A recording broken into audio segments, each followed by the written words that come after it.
This October, we welcome you to the Blackthorn Psychiatric Penitentiary Haunted Experience, brought to life by the incredible cast and volunteers of Grande Cash.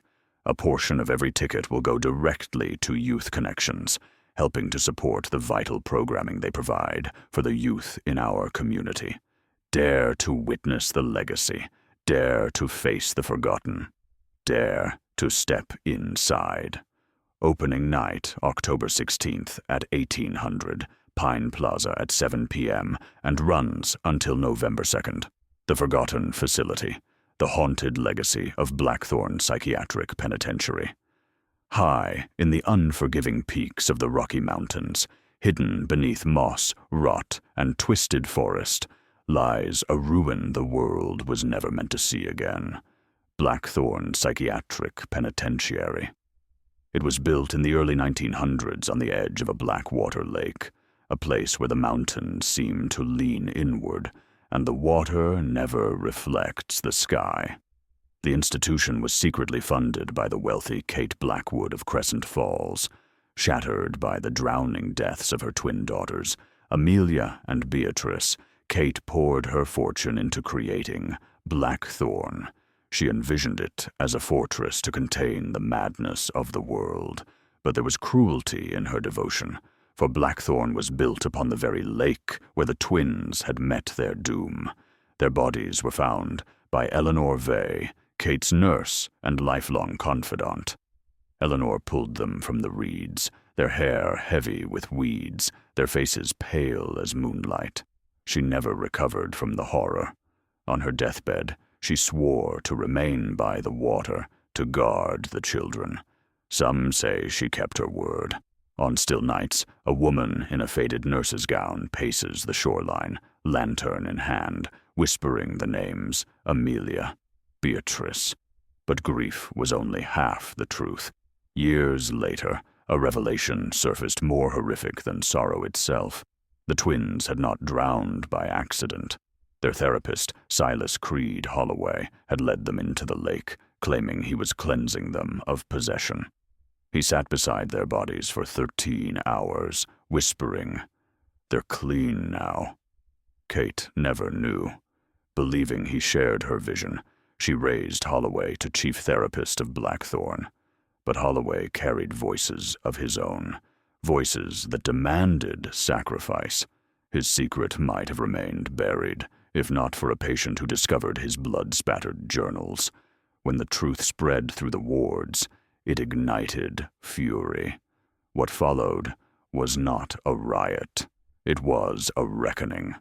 Patients rose against their tormentors, and in the chaos, the penitentiary fell. By the time authorities arrived, Blackthorn was already silent. Some claim a survivor told the tale in chilling detail.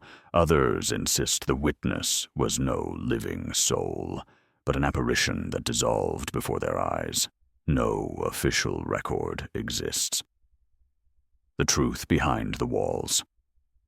History remembers Blackthorn as a prison for killers and cultists, but records whisper otherwise. Yes, monsters walked those halls, but so did innocence.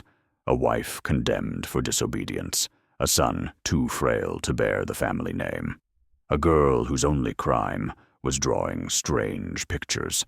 Blackthorn became a crucible where the unjustly imprisoned suffered beside the truly insane. Rage and madness boiled together until the walls themselves seemed to bleed. The result was inevitable. What lingers still? By the 1960s, officials claimed the building had been demolished. Yet when Grande Cash was founded in 1969, surveyors charting the new town stumbled upon something they weren't meant to find. Rusted gates jutting from the soil, and beyond them, the crooked stones of the Blackthorn Cemetery. The government said nothing. The ruins were left to rot. But every October, locals whisper that the asylum wakes again. Lights flicker where no power runs, screams echo through empty halls, and from the lake, dripping wet and hollow-eyed, comes the figure of Silas Creed Holloway. Yet Holloway is not alone. Witnesses speak of a nurse in white, wandering the shoreline, calling softly for Amelia and Beatrice. Some say she guides lost souls away from the water.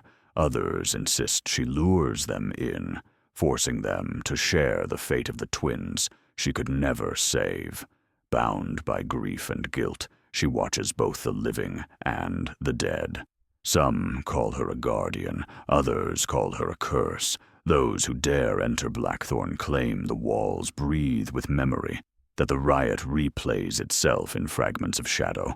Some leave shaken, but alive. Others are never spoken of again.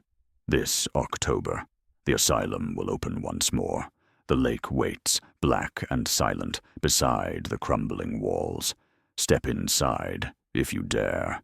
But remember, the nurse's lantern does not always lead the way back out.